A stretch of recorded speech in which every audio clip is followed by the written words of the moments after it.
Hey guys, it's Sam. I'm going to warn you now, okay? This is for the seasoned planner, the I like the ramble people. If you're expecting something like with points and having like complete sentences or thoughts, you might want to run away now. But if you have struggled with or not fallen immediately in love with pens for Hobonichi weeks, if you've seen my previous videos about my struggles with pens for the weeks, this might be a good video for you to hang out for. I am cautiously excited to announce that I think that I have found a pen that I do not hate for the Hobonichi weeks. Now, I have pens in the past that I have not hated for the Hobonichi weeks that I've been able to use pretty consistently. One of them is the Sarasa clip, which is the vintage color. And I use this one frequently and I love it, but you cannot highlight over it and you have to like highlight before. And if you've done that in the past, you know that that's a difficult feat. Because you never really know if you are saving enough space or you have too much space. And it makes it a little, stressful if you care about your planner looking neat, which I do. And that's like a thing about my personality that I really wish that I could kind of let go of. I love to see the super lived in different pen color spreads that other people have. And it's just like something about my brain that it won't allow me to do. So I stick with the neat for the most part, less about pretty stuff and more about functionality. And that's just because that's how my brain works too. So that's like no like digging in on anyone else and their style. If they have a highlight to here and they only write to here, I'm not going to hate on them, nor do I think that their planner looks wrong. It's just how my brain processes and how I see things and how I feel about myself personally and what I do personally. And I wish that I had the freedom to just do whatever, but and maybe that's something that will happen in the future for me, but right now that's just not who I am. And that makes me sad, but it is what it is. Um, so I see I already warned you. So I thought I'd go through a couple of pens that I have used in the past and what their downfalls are before I get to the pen that I love, just in case you are newer to Hobonichi and haven't tried some of the pens. I think that a lot of times people say that talking through things helps them so that they know why something bothers me or not, so that they know if it's going to be, the opposite for them or whatever. Here's a tried and true that a lot of planners love to use. This is the Energel Clina, and this one is in the, what is this? This is in the 0.4. So this isn't even the smallest one, and I just feel like it feels too skinny.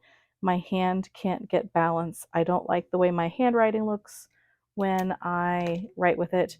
When you get to the finer tips on these pens, they smear less, but they do still smear.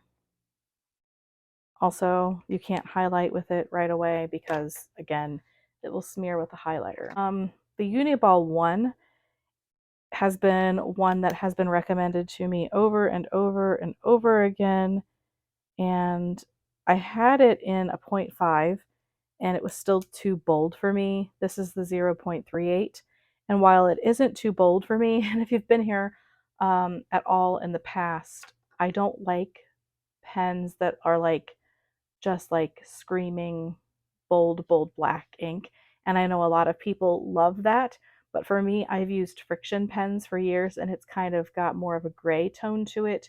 I use Lexington Gray in my fountain pen, or, I use the ochre, not ochre, camel colored Sarasa. And so when I see like a bold black pen, then I'm like, oh, that just looks too bold. So that's definitely a me preference and not an everyone thing. But the Uniball 1 works really well, but you can't highlight over it very easily. And I will say that most of these pens are just fine on regular paper. this is a problem with the Tomoe River paper specifically. But I like this pen and that it doesn't seem too bold, but again, it's got a pretty fine tip and it makes it difficult for me when I'm writing for my handwriting to feel balanced, or my hand to feel balanced on the page. And then of course we've got the knock for not being able to highlight over it. The friction, the zero point 0.4 ball knock one is good. And I like the way this one writes, even though it does have that needle point tip. I don't know, there's something about this particular, I think it's called Synergy. Yeah, Synergy tip. So it allows it to feel a little bit more stable to me when I'm writing with it. And I really like this one. But again, it has the issue with the highlighting. Now, one thing that I did notice when I tested a pen test page in the newest Hobonichi paper, that Sanzon, whatever it is, I think that they developed it with frictions in mind, and it doesn't like completely take away the ink like that in the newest paper. But you're not going to see that with the weeks until like 2025. So that's a good bit down the road. Other pens that I have tried along the way, the Acroball, which you can get in various iterations, even at like Target. I really do like this one, actually. It's a really nice pen. It's one of those hybrid inks. It's neither ballpoint or gel, and it's similar to the Uni Jetstream ink that comes in your Hobonichi. Um, and there's lots of different kinds of Uni Jetstreams. I also like this pen, but I don't usually like it this fine. I don't know. Um, I just feel again like I don't have a lot of control, but every time I've tried to use this pen or this pen consistently in my spreads, I end up hating it and not sticking with it. But these two specifically work pretty well with highlighting on the Tomoe River paper. The other thing that a lot of people do is they go with the fountain pen route, and that has just not worked for me either. I journal in the back of the pages with a fountain pen, but I don't, there's just a disconnect again with my brain and using fountain pen for writing in my pages. And again, this is the Noodler's Lexington Gray, and I have purchased a bottle of the ink that everybody suggests that is quick drying and black, and I just don't like it. So I feel like this doesn't look good writing in the page either, and it's just a bit too thick for printing, although I feel like it doesn't seem as thick when I'm writing in cursive in my journaling pages. And then you definitely can't highlight this. And this one takes a bit to dry because there's more ink that comes out with the fine nib. I know that I could not move to the extra fine nib because I just do not like those nibs. And there are like so many pens throughout the years along the way. I could probably show you 50 pens, and that's not an exaggeration, that I have purchased, that I have tried, that I've done pen test pages with. And if you name the pen, I probably could tell you, yes, I have it right here on my desk or in a box on a shelf in my possession that I have tried and hated. The felt tip pens, although they're nice, I'm pretty heavy handed when I write. And so the felt tip pens, they end up getting like, I don't know, bent on one direction or the other, and then you can't write consistently with those either. So I've been in a situation where it's like I don't want to only use this camel colored pen all year, all the time, but it's the one that has been making me the most happy. And I had forgotten that I had placed an order for a pen in my Hobonichi order from Jet Pens when I wanted to get the one cover that sold out, well, not the cover, but the pattern that sold out really quick in the Hobonichi release. I added a pen to my Jet Pens order to get free shipping, and I have been using, back up, I have been a gel pen snob for about a billion years now, ever since like gel pens really started coming out like popular. I don't know, like I'm gonna say like 99, 2000, like way back. For over 20 years, I've used gel pens pretty exclusively. But since I started working at the bank, I found myself not wanting to write with a gel pen on the deposit tickets that I have to write out for people pretty much all day long, every day. And so I've been kind of using some ballpoint pens, and that might have made the difference for me. My hand getting used to writing over and over and over with a ballpoint pen, because I know that I've tried ballpoint pens over the years, but this particular one is the Pentel Calm in the zero point 0.7 or the zero 0.7. And so this one is not a ballpoint either. This one is this is one of the hybrids. So this one is going to be like the Acroball in the Uni Jetstream. And so it's not ballpoint and it's not gel pen, but it's some kind of hybrid, and it's just really lovely to write with. And so the basis of this pen is that it has the different ink, which they call it something. And I wrote it down somewhere, and I'm probably not going to find it now because that was a while ago and I forgot I was saving it. But if you go to the pen on Jet Pens, which is where I found it, it will tell you what kind of ink it is. It starts with a V, I think. But this pen overall, I really like the way it's built too, and that's also important for me. So it's called Calm because it's quiet. So, you know, the crazy people who make you crazy. So you can't really do that with this. It's super quiet. And then there's not like a lot of noise or vibration in the pen overall as you're writing. It has this like rubbery stuff right here that holds your hand nice and steady. Your fingers aren't slipping on it. But it doesn't feel like gross to me, if you know what I mean by that. Like, you know, sometimes I'm very sensitive to like my senses. So, you know, something that feels a certain way, I won't use it because it like creeps me out or whatever. But I like the way this feels. It's almost a very light pebbly feeling, but it's got this like grip to it. So I really like it. Um, and it's not heavy.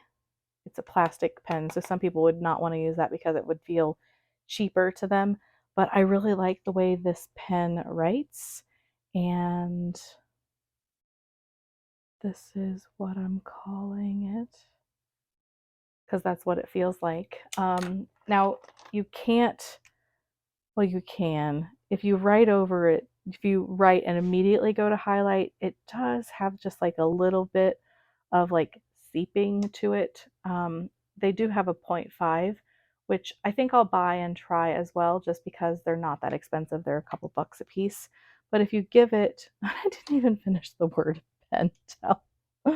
Oh gosh, and that's going to change it. But if you give it a second, it highlights beautifully.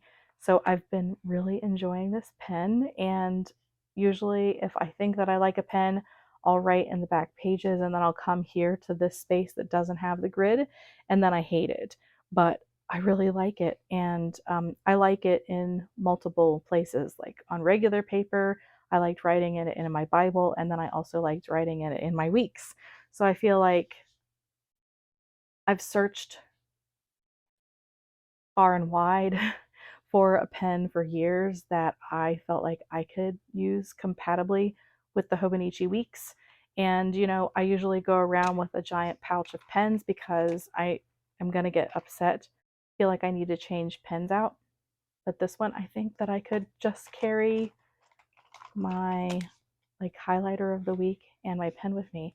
And I don't mind having like colors of ink on my pages of the weeks, but I do like to have consistent look in the months. So I usually try to find a black pen to use throughout the monthly pages. But the last couple of years, I've bounced around with what different kinds of black pens that I used because I didn't find anything that made me just happy all year. And I think guys, that this is going to be it. And when I'm happy with a pen in the Hobonichi Weeks, I'm happy in the Hobonichi Weeks. So I hope that this combination means that I'm going to use the Hobonichi Weeks consistently like I had planned for 2023. I have been now waffling back and forth between if I'm going to use a Mega Weeks or a regular Weeks. I'm inconsistent with journaling, so I've been very undecided about whether or not I need the extra back pages or if I just need a separate little book to use just in case, because I really do like in the regular weeks how flat it is, and it's easier to write in my opinion, and I usually just don't find myself otherwise filling up these back pages, but I just keep waffling about that. So that's undecided, but for now, Hobonichi Weeks and this pen, I'm just extremely happy. And I've never been extremely happy with a pen in the Hobonichi Weeks since I found it in like 2015. So I just wanted to pop on and talk about that because it's really important to me after struggling for so long. So if you've been struggling too, you might want to try this pen. I've only found it so far at Jet Pens, and it's only a couple bucks. So it's not going to be a huge investment if you try it and don't love it. They have a couple of different ones. They have this in the 0.7 and they have it in 0.5. And they also have a couple of like multi pens. So I think I'll pop on and buy a couple extra. And they also have the refills as well. What's your favorite pen to use in the Hobonichi Weeks? I'd love to chat about it in the comments below.